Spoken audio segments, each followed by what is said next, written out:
Welcome, everyone, to our virtual illustrated lecture this evening, talking about the Dills Tavern distilling in Dills and Dills Tavern in Tavern. central Pennsylvania, presented by the Friends of Fort Hunter. I am playing the role of host this evening because Barbara is unable to be with us. So I am Jessica Webster. I am the Fort Hunter Park manager, and I am excited to welcome you to uh, our presentation this evening. And I just want to let you know that the chat function is operating, and we will have a question and answer at the end of our session today. And we also have Garden Fair coming up this weekend, Sunday, May 4th, from 10 to 4, if you'd like to join us at Fort Hunter Park. Now, let me turn on the content again. All right. My name's Sam McKinney. I was the director of restoration at Dills Tavern for 10 years. Now I'm the manager of Eichelberger Distillery, which is an 18th century reproduction distillery. I started working in construction back in 1975 after I got out of college. And I was an English major, so I couldn't find any other job. So I was going to have to be working in construction, at least to get started. And as it turned out, I actually liked working in construction. So I stayed there for 8 years. And in 1983, I moved to central Pennsylvania. And at that time, I decided that I was going to start doing restoration work. There was not that much restoration work in the Wilkes-Barre area where I was before, and I wanted to do that. So when I got to central Pennsylvania, there was a lot more of that type of work. So I went ahead and I started working on barns and mills and houses and summer kitchens. And basically, I did all that kind of work for 45 years. So I have a lot of experience with early buildings. In 2005, I started work on Dills Tavern. NICHAPS, the Northern York County Historical and Preservation Society, hired me to work on the tavern. And the actual restoration work on the tavern took 4 years. There was two of us doing it. Jessica, could you put the tavern picture up for me? There you go. There it is. There's Dills Tavern. So anyway, it took 4 years for two of us to complete.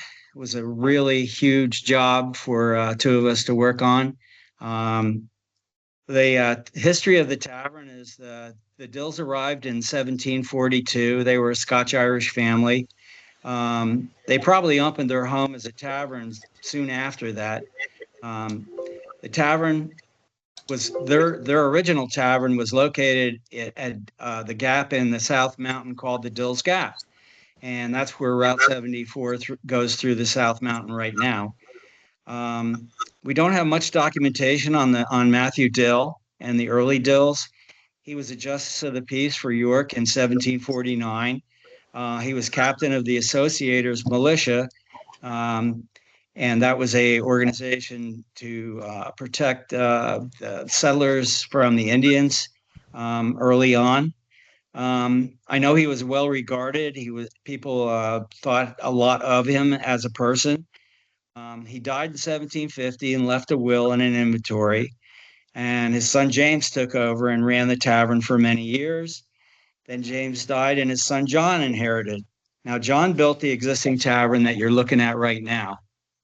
That was 50 years after, almost 50 years after the original Dill building, which we have no idea where that was. It was somewhere on the property. They had about 600 acres, so we're not sure exactly where that was. But this 1794 tavern, as I said, was built by John Dill. He was 3 generations later. We did dendrochronology to date the tavern. It was thought to be the early tavern. Everybody thought it was 1750, but after we did the dendrochronology, we found out it was 1794. And that made a lot of people sad because they wanted it to be the early tavern, but it wasn't. After 1800, John sold the tavern to the Eichelberger family. They were the second family to own the tavern. Leonard Eichelberger bought the tavern and several hundred acres. The Eichelbergers were German, and they were tavern keepers, wheelwrights, or wagon builders, and they were also distillers. Leonard ran the tavern for 11 years, and then he died in 1811. We have the Eichelberger ledgers that span from 1800 to 1833. They document the daily activities and finances of the tavern, and we're really lucky to have them. They're awesome primary references. When Leonard died, his second oldest son, Frederick, inherited the tavern. Frederick was quite a politician. He was a state senator and held other offices. When the British attacked Baltimore in 1814, Frederick assembled a militia group and marched to the battle. After that, he was known as Colonel Eichelberger. How the tavern was run. I learned a lot from reading the ledgers. The ledger span from 1800 to 1833, and there's about 1,500 pages of handwritten documents. So it was a lot of reading to go through all that, and it's pretty miserable to try to read handwritten documents, that many of them. But there was a lot of interesting information, a lot of boring information too. The writing's kind of cryptic because they're only writing down what they really need to know. And sometimes it's hard to figure out what they're talking about. But if you read them long enough and hard enough, you can pretty much figure out what's going on. I read the whole 3 volumes 2 times. The handwriting is super tedious. I like that it's a primary source and I can examine and come up with my own conclusions. It seems that although Frederick owned the tavern and the property, his younger brother John oversaw the day-to-day activities. John wrote the ledgers.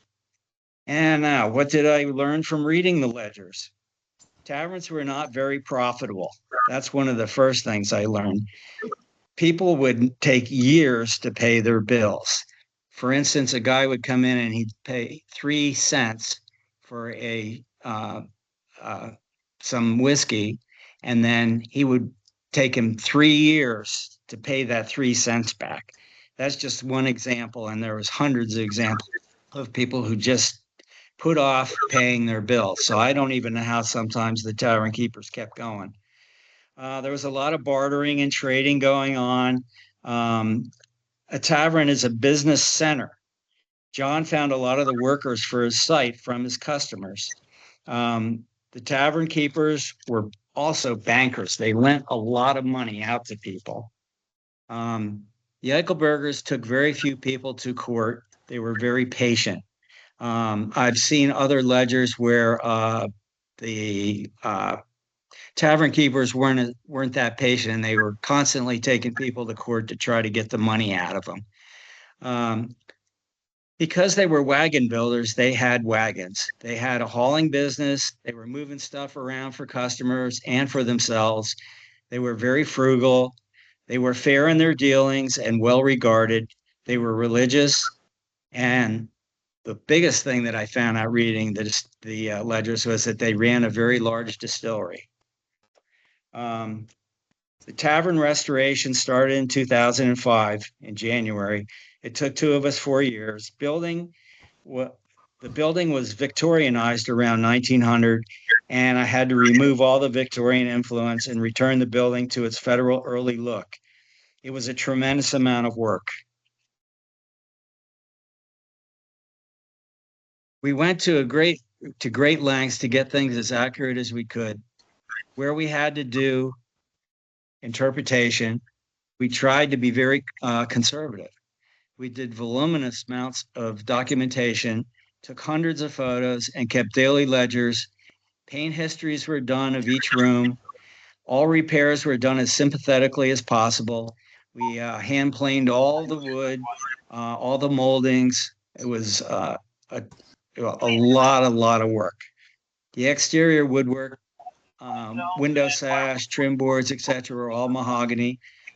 The heavy replacement windows frames were made of longleaf yellow pine from North Carolina. I could go on for hours about the tavern, but suffice it to say, I think it's one of the best early tavern restorations in the country. And now I'd like to just quickly talk about the log barn. So if you could put that picture up for me, Jessica. There was no barn on the site when I got there. Actually, the tavern was the original or was the only building that was on our site. In 1798, the glass tax um, said there was a log barn with a wood shingle roof, which is kind of interesting because a wood shingle roof was very expensive. Most of the barns were thatched with ryegrass. So it was interesting that the Dills went the extra money to go ahead and put wood shingles on. Um, we wanted to add a log barn to the site since there was one early on, and the Eichelbergers also had the same log barn when they were there. So we looked all over the area to try to find a log barn. I found one that was real early, was a 1790 or 1770 era barn. And the man who was helping us with the finances said he didn't really like that one. He said he wanted one that was closer to our area. And I found one that was only 7 miles away from the tavern. And he said, that one looks good. So let's go with it.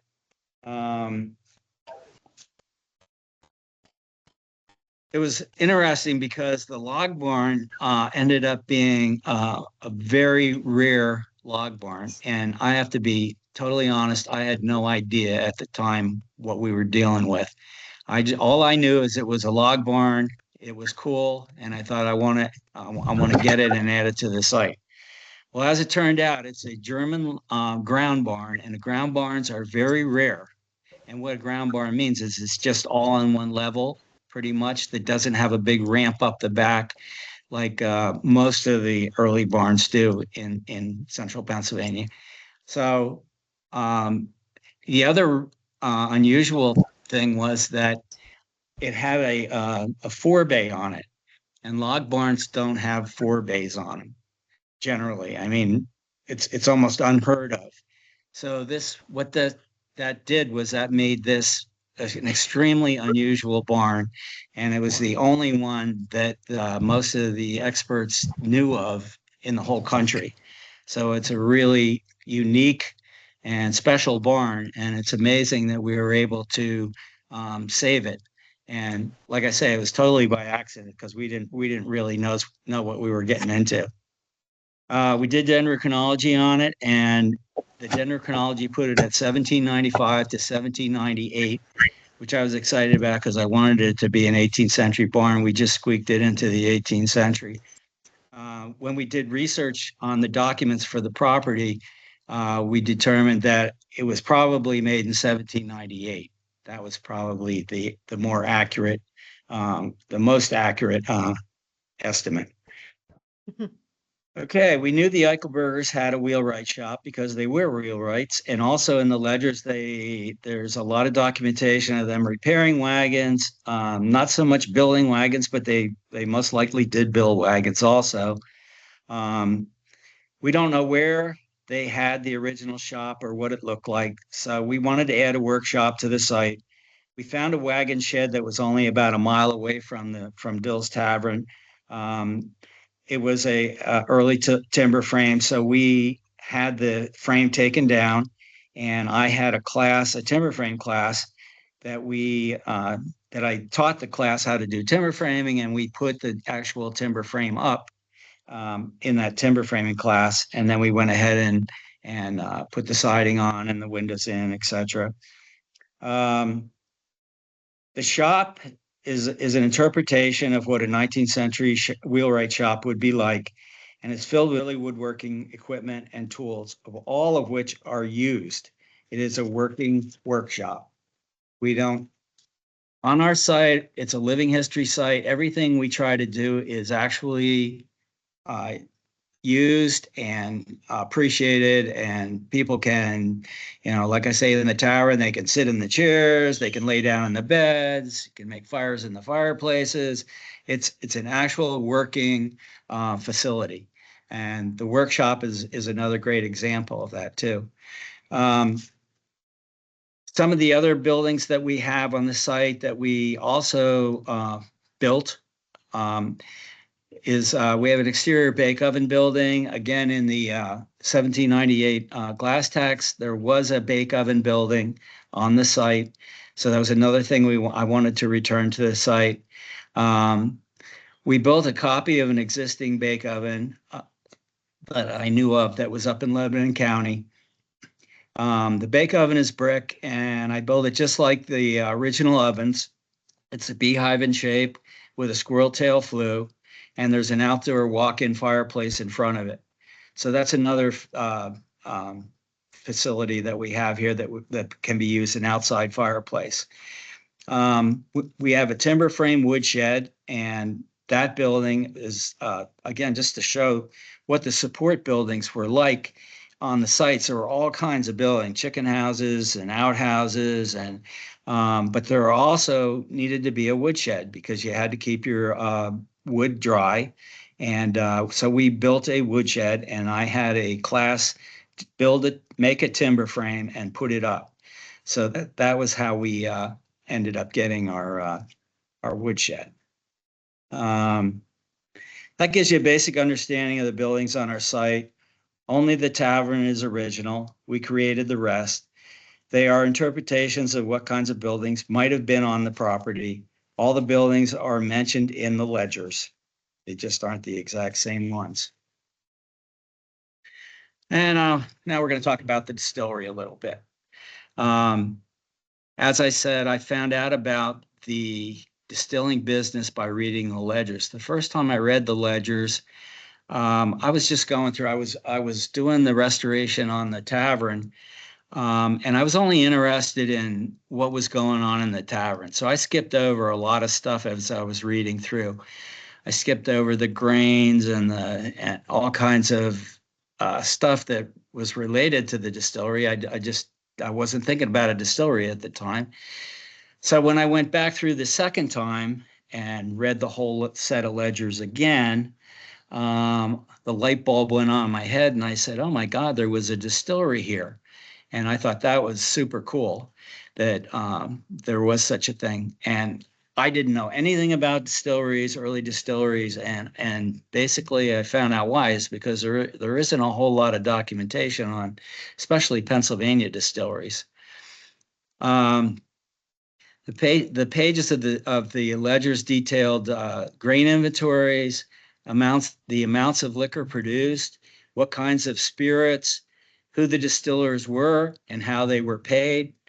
For example, in 1813 to 1814, approximately 10,000 gallons of rye whiskey and peach brandy were made in the Eichelberger distillery. That's a tremendous amount of spirits for that time period, and especially to be making that out of the primitive type of equipment that they had. They had to be working almost 24/7 to try to make that amount of stuff. Most of this was shipped to Baltimore in the fall in a Conestoga wagon. Again, probably a Conestoga wagon that the Eichelbergers built. And they would load up the wagon with barrels of whiskey, and they would take it to Baltimore. And the reason they would do that was because they could get cash for it there. The problem with being out in the backwoods is there wasn't a lot of cash. But if they could get the whiskey into Baltimore in bulk like that, they could get cash for it. So it was very lucrative for them to do that. And you have to figure it was 80 miles one way in a Conestoga wagon. So that's like 8 days to get there and then 8 days to come back. And most of the time, what they would do is they would deliver the whiskey, get the money, and then they would purchase other items like things that the people in the back here in Dillsburg would have wanted, furniture, clothing, all types of things you get in Baltimore, and then they would bring them back and sell them here. So they would be making money going both ways. We don't know what the actual still house building was like. We don't have any drawings or pictures of that. We did research for 15 years, studying period documents, books, and using information from Central Pennsylvania Distillery, from a distillery that was well documented. We actually used the floor plan from that early distillery. It was a 1770s distillery for our floor plan. We wanted to create a Pennsylvania distillery, so the documentation we used was all from Pennsylvania. There's a lot, not a lot, but there are some period manuals on distilling written by Pennsylvania men. And they were our main source of learning how actually to do the distilling and how to set the distillery up. For instance, Samuel McKinney of Lancaster wrote The Practical Distiller in 1808, and that's been almost our Bible of how to actually run the distillery. Another man was Harrison Hall of Philadelphia, and he wrote a manual in 1820 to explain how to distill. All right, now I'm going to read a document that I wrote. It talks in general about distilling in central Pennsylvania. Why is Northern York County and Preservation Society built an 18th century reproduction distillery at Dills Tavern? The easy answer is that in 1750, the Dills had a distillery business operating on the property and made a respectable living doing it. The Eichelberger family bought the property in 1800 and started a large distillery as soon as they were able. They made most of their income producing rye whiskey and peach brandy. Nychaps is a historical society that emphasizes hands-on living history, has embraced telling these stories of these two influential pioneer families. One of the most interesting and unrecognized stories, not only of these families, but also of the whole state, is the history of early Pennsylvania distilling. This story has all but disappeared from the collective memory of the state's citizenry, including historians. Prohibition completely destroyed the industry and erased a rich heritage of what was once a huge agricultural and financial endeavor. The Dill family, headed by our town's founder, Matthew and Mary Dill, ran a small frontier distillery starting sometime before 1750. Matthew Dill passed away in 1750, and in his will, he left a still and other distilling equipment and a large amount of grain to his wife, Mary Hamilton Dill. Why would he do such a thing? Women did not run businesses in this era. In essence, he gave her the family business. He would only do this if she knew how to distill, and he expected her to carry on the family trade. This is a most unusual situation and probably would only occur on the frontier. Mary may have been the first and only female distiller west of the Susquehanna River in 1750. 2 generations of Dills passed, and in 1800 they sold out to the Eichelberger family. The Eichelbergers were innkeepers, wheelwrights, farmers, millers, politicians, and most importantly, distillers. They ran a virtual empire of trades and businesses locally, and the most lucrative was their distillery. They used their huge farm to supply the distillery, which produced thousands of gallons of rye whiskey from 1803 till 1833. The Eichelberger ledgers, owned by Nychaps, detail the family businesses, including the distillery. Over 15 years of research on the ledgers made Nychaps aware of the importance of distilling to our site and the rest of the state. Up to 10% of all the grain grown in Pennsylvania at this time ended up in still houses. This took a massive amount of labor and financial commitment to create such a commercial enterprise, and yet almost no one knows about it today. The late 18th and early 19th century saw York County become one of the busiest centers of spirit production. The area was peppered with hundreds of stills. The surrounding counties also produced copious amounts of spirits. Pennsylvania early on was the undisputed champion of spirit production in the colonies and later in the United States. The large influx of settlers from Northern Ireland in the 18th century brought distilling technology to Pennsylvania, and it was practiced with great gusto. Several states claim that whiskey production began within their borders, but the first great American distilling realm was in Pennsylvania. People in Harrisburg might say, why should we care about some early distilling family business in Dillsburg?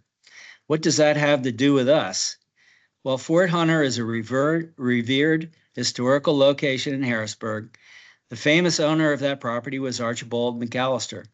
He was renowned for being a Revolutionary War hero and builder of various early structures on the property, including the Mansion House.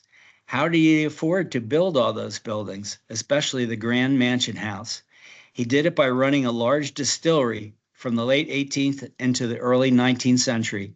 Most of his fortune came from his distillery, which was located just below the grist mill. Archibald's connection to Dillsburg? He was Matthew Dill's grandson. At the same time that the Eichelbergers in Dillsburg and Archibald McAllister at Fort Hunter operated their still houses, a famous scientist toiled away in a laboratory further up the Susquehanna River in Northumberland. That man was Thomas Cooper, and he was experimenting with the use of steam to improve the distilling process. The use of steam would end up revolutionizing the industry. Cooper was working in the laboratory of internationally famous scientist Joseph Priestley, the man who discovered oxygen. Priestley moved from England to America and purchased a huge estate in Northumberland. On the estate, Priestley built a stately mansion house and continued his scientific research. He passed away in 1804, but his son, Joseph Jr., allowed Cooper to use the laboratory to do research on steam distilling. Joseph Priestley Jr. ended up building a distillery on his estate, presumably using Cooper's steam technology to run the stills. What does Cooper have to do with Archibald McAllister? Well, Archibald McAllister ran a mercantile business out of Fort Hunter that supplied the Priestley estate. All kinds of supplies were sent up the river from Fort Hunter by boat to the Priestley compound. It is not documented, but we know that McAllister's was one of the area's first distillers to use steam stills. It seems quite likely that he learned of Cooper's experiments and incorporated steam technology into his still house as a result. The Eichelberger Distillery at Dills Tavern will be a place where one can see period equipment being used to make distilled products, especially rye whiskey. Wood-fired copper pot stills and large copper wood-fired boilers encased in masonry, just as they were in the 18th century, come to life again. Recipes from early distilling manuals are utilized to turn out original products that our ancestors would have enjoyed in their day. Education of the public by demonstrating how the early still house was operated and telling the stories of Matthew Dill, Mary Hamilton Dill, the Eichelbergers, Archibald McAllister, Thomas Cooper, Joseph Priestley, and the hundreds of other early distillers and inventors that populated our Commonwealth is our mission. There was also an army of related businesses that supported the distilling industry: farmers, coopers, teamsters, coppersmiths, etc. These forgotten people deserve to be recognized, and this invisible industry needs to be revealed to the public once again. Kentucky and Tennessee get most of the credit for the history of whiskey in America, and they do deserve a tremendous amount of acclaim. However, a huge share of the pioneers that moved to those states and made their whiskey what it is originally came from Pennsylvania.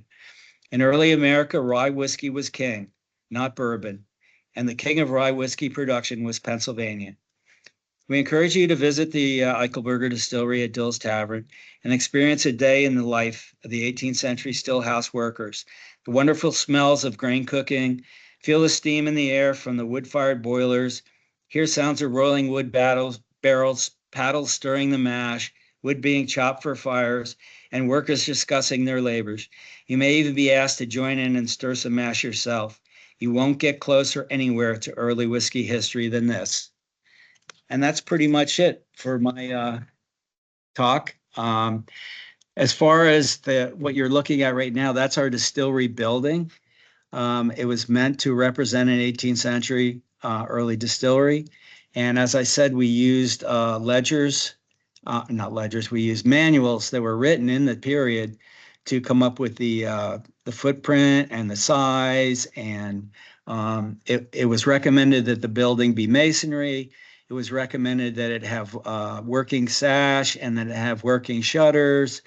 All of these things were mentioned in the early manuals. So we incorporated all those things into this building as very best that we could. Could you go into the still pictures? Absolutely. So this is the inside. This is the our distillery area. And you can see on the left-hand side there is our large stripping still. And the smaller still on the right-hand side is our spirits still. So these stills, the stripping still, which is on the left, is encased in masonry, and it's done a certain way that was described in the Practical Distiller, which is one of the manuals written in 1808. And it's a very interesting construction because inside that masonry, there's a firebox underneath there that we throw the wood into to heat it up. Now that firebox is fed from the room that's adjacent to this room. The still sits on top of the firebox, and then there's passageways inside this masonry box that spread the heat around the still, and the actual hot gases from the firebox are able to come up and wrap around the still and then go up the flue. So what that does is that evens the heat out on the still, and all the heat isn't hitting right on the bottom. When the problem is when you put mash into a big still like that, all the grain sinks to the bottom. And when it does, if you have fire right on that bottom, you really run a high risk in burning the mash. And if you do burn the mash, then you have to throw it out. It's no good. So they did everything they could to try to not burn the mash. It was very important to them to do whatever they could. So this was one of the systems that they came up with to try to alleviate that problem. So when we get done with our mash, we put the mash in that stripping still, and it's almost like oatmeal. We heat that up, and the alcohol that's in that mash, which is about 6%, it's about the same as you would have in a beer, is stripped out. That's why it's called a stripping still. And what we collect from that still will be I put about 22 gallons of mash in there. And when I get done stripping, I end up with about 4 or 5 gallons of what's called low wines. And that'll be about 30 proof to possibly 50 proof material. And we collect that in a bucket. And then we take that and we put it in the smaller still, which is our spirit still. And that one, when we fire that one up, we'll get it up to like 140 proof or 150 proof. So that's our whiskey still. Jessica, could you put the last slide on with the boilers? Okay, now what you're looking at here are actual boilers, and all they do is boil hot water. And when you're running an early distillery, you need lots and lots of boiling water. And the boiling water is used for 2 different reasons. The first reason is to purify everything. Like wooden barrels are almost impossible to get clean. You're always going to have something living in there that you don't want living in there. All kinds of microbes and bad things that will cause you a lot of problems with your mash. So what I do is I fill the barrels up with boiling water, and they sit there for about a half an hour with the boiling water. Then I take the boiling water out. Then I flip the wooden barrel over, and I make a fire underneath it, and I smoke it for about 20 minutes to a half an hour. So between the boiling water and the smoke, that gets rid of all the bacteria and other nasty things that we want to get out of the barrel. By the time I do all that, the barrel is about as clean as it's going to get. So then I bring the barrel inside, and there's 2 boilers here. The one that's closest to us is a low boiler, and the one in the back is a high boiler, and you'll see there's two spigots coming out. The reason for the one being up high in the back is that you can put a barrel underneath there and you can turn it on and the boiling water goes right in the barrel. Which if you've ever hauled boiling water around in buckets, you can really appreciate that you don't have to do that when you have a system like this. Also, the lower boiler, I use that for, well, I use that pretty much for mashing too. But we need lots and lots of boiling water. And when I do the mashing, I put boiling water in the barrels, and then I add the different grains. And you have to add different amounts, different amount of grain, different amount of boiling water for different whiskeys, different recipes. But that's a real quick understanding of what's going on in the distilling area. I could go on and on and on for hours. And really, if you have an interest in this, you really need to come and visit with us and do a tour. We can really spend time showing you. And lots of times we're actually running the stills, so you can see the stills running, or we're mashing. You can actually see the mashing process. It's really a fascinating thing, and we've had a lot of fun doing this. So I really encourage you, if you do have an interest in this, to come on over and visit with us. And Saturdays and Sundays are tour days. Saturday from 12 to 4. So we're doing tours at 12 o'clock, 1 o'clock, and 3 o'clock on Saturday, and the same thing on Sunday. So that's pretty much it. Any questions?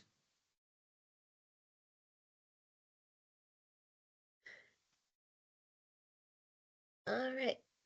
Looks like we have a question about what is the name and location of extant 18th century Pennsylvania distillery buildings that served as a model for your reconstruction of Dills Tavern and Distillery Building? Where is it? Well, first of all, it's not, all it is a shell. There was a lot of research work done on this building, but it's at the Schaefer Farm in Lebanon County, and it actually is what they call the Schaefer Farmhouse, but that actually was a distillery when it started. And a lot of research work was done on that building, and that's the building that, well, I knew the architect that did the drawings and also the fellow that did the research work. And I asked them if we could use some of their documentation to use to build our building. So that's pretty much the answer to that.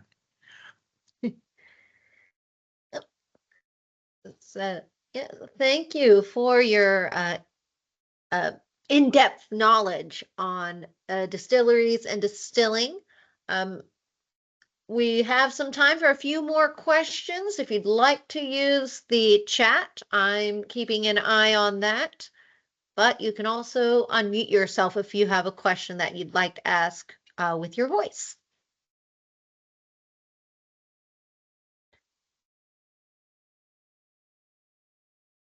Let's see. Did you work on anything at Fort Hunter? Yes, I worked on both of the cooking fireplaces. I worked on the cooking fireplace on the mansion house.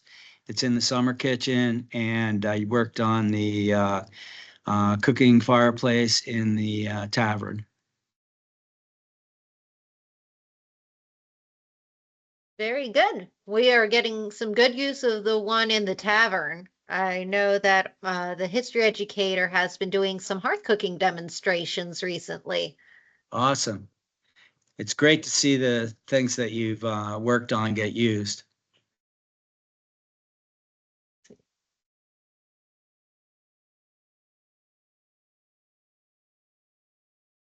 I don't see any other questions at the moment, but I do want to, we do have a question on if you sell your whiskey. Sure. Absolutely. Please buy it. It's as close as you'll probably ever come to something like what they actually would have drank in the time period. So, Well, that's good to know. Yes, I do want to thank you for joining us this evening, even if a virtual lecture is a little out of the norm. I yeah, used, yeah, I used to be a historical interpreter myself. I know it's a little bit different, talking in front of a camera instead of in front of people. yes, it's weird.